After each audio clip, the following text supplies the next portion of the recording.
आज के इस वीडियो में हम लोग जानेंगे प्रीपोजिशन। प्रीपोजिशन किसे कहा जाता है? तो प्रीपोजिशन उसे कहते हैं जो वाक्य में ऐसा शब्द जो नाउन के दूसरे वाक्य से संबंध को दर्शाता है उसे हम प्रीपोजिशन कहते हैं। जैसे एग्जाम्पल है रमेश इज स्टैंडिंग डैश, यानी कि यहाँ पर एट है द स्कूल गेट, यानी कि जो रमेश है वो गेट के किनारे खड़ा है। I am waiting for my friends, यानी कि मैं अपने दोस्त का इंतज़ार कर रहा हूँ। तो यहाँ पर प्रीपोजिशन फॉर का प्रयोग किया गया है। अगर डिफिनिट डे यानी कि निश्चित दिन दिया हो तब प्रीपोजिशन ऑन का प्रयोग किया जाता है। अगर डिफिनिट टाइम यानी निश्चित समय दिया हो तब एट का प्रयोग करते हैं। अगर सेंटेंस में डिफिनिट मंथ यानी निश्चित मंथ को दर्शाया गया हो तब इन का प्रयोग, और डिफिनिट ईयर यानी कि निश्चित साल को दर्शाया गया हो यानी ईयर तब इन का प्रयोग किया जाता है। ये दोनों केस में इन का प्रयोग किया जाता है।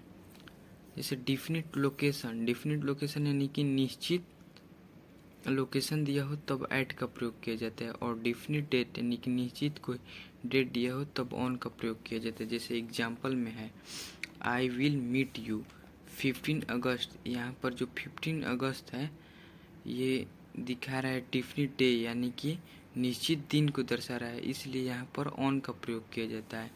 जैसे एग्जाम्पल में आई विल मीट यू 2020, यानी कि वो ईयर का दिखा रहा है यानी कि साल के बारे में, तो इसलिए यहाँ पर प्रीपोजिशन इन का प्रयोग किया गया है।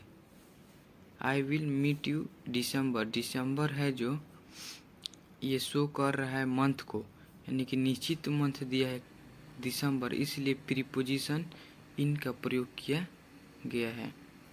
यहाँ पर है I will meet you 9 o'clock, यानी कि ये टाइम को दर्शा रहा है। जब डिफिनिट यानी कि टाइम निश्चित समय को दर्शाए तब यहाँ पर एट का प्रयोग करते हैं। फिर example I will meet you Connaught नॉट प्लेस, यानी कि दर्शा रहा है लोकेशन, इसलिए यहाँ पर ऐड का प्रयोग किया गया है। यानी निश्चित लोकेशन को दर्शाया है इसलिए ऐड का प्रयोग किया गया है। I will meet you Sunday, यानी संडे जो है ये दर्शा रहा है डिफिनिट डे यानी कि निश्चित दिन दिया है संडे, इसलिए प्रीपोजिशन ऑन का प्रयोग किया गया है। अगर सेंटेंस में डेथ यानी कि मृत्यु अगर एक्सीडेंट से हो तब प्रीपोजिशन इन का प्रयोग किया जाता है।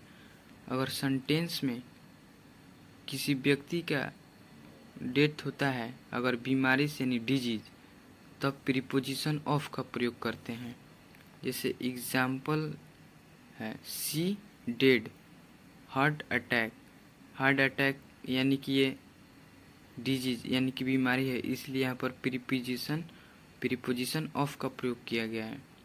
सेकेंड एग्जाम्पल हर अंकल डेड कैंसर, यानी कैंसर जो है ईवी बीमारी है, इसलिए प्रीपोजिशन ऑफ का प्रयोग किया गया है। हर अंकल डेड अ रोड एक्सीडेंट, यानी एक्सीडेंट के केस में प्रीपोजिशन इन का प्रयोग किया जाता है।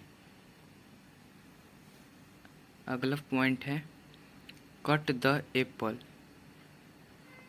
विथ अ नाइफ, यानी कि काटने के सेंस में विथ का प्रयोग किया जाता है, यानी कि कोई भी टूल इंस्ट्रूमेंट वीपेन, यानी कोई भी हथियार या टूल, वीपेन हथियार, इंस्ट्रूमेंट मतलब कोई भी चीज़ जैसे चाकू हो गया काटने के सेंस में, तब वहाँ पर विथ का प्रयोग किया जाता है। जैसे she always writes with a pencil, यानी कि पेन हो गया पेंसिल हो गया, मतलब तब वहाँ पर प्रीपोजिशन विथ का प्रयोग किया जाता है। जैसे में टूल इंस्ट्रूमेंट में सब आ जाएगा पेन पेंसिल।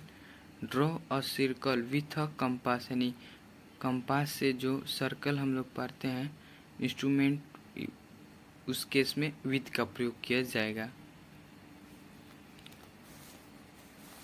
अगला है एवोव यानी कि लेवल, यानी स्तर के अगर ऊपर बोलेगा तब वहाँ पर एबव का प्रयोग किया जाएगा, और उससे नीचे अगर पोजीशन लेवल से स्तर नीचे बोलेगा तो बिलो का प्रयोग करेंगे BELOW। जैसे एग्जाम्पल के थ्रू है the rat hide under the table, यानी कि जो रैट है वो टेबल के नीचे है, तब यहाँ पर अंडर का प्रयोग किया गया है। ठीक। The aeroplane flow over the building, जो एरोप्लेन है वो बिल्डिंग के ऊपर है, तब यहाँ पर ओवर का प्रयोग किया गया है।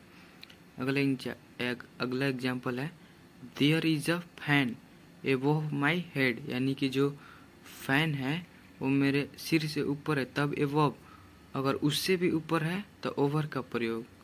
You need not know as the water the river is below the danger level, यानी कि जो पानी का स्तर है ना वो बढ़ रहा है, तब वहाँ पर ब्लो का प्रयोग करेंगे, BELOW।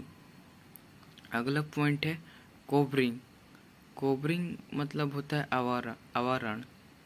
आवरण यानी ढकने के कार्य में, यानी ढकने के सेंस में कोवरिंग के साथ ओवर का प्रयोग करते हैं। जैसे there is a roof over our head, यानी कि जो हम लोग का छत है वो कवर का काम कर रहा है, यानी हम लोग को आवरण का काम कर रहा है, इसलिए प्रीपोजिशन ओवर का प्रयोग किया गया है।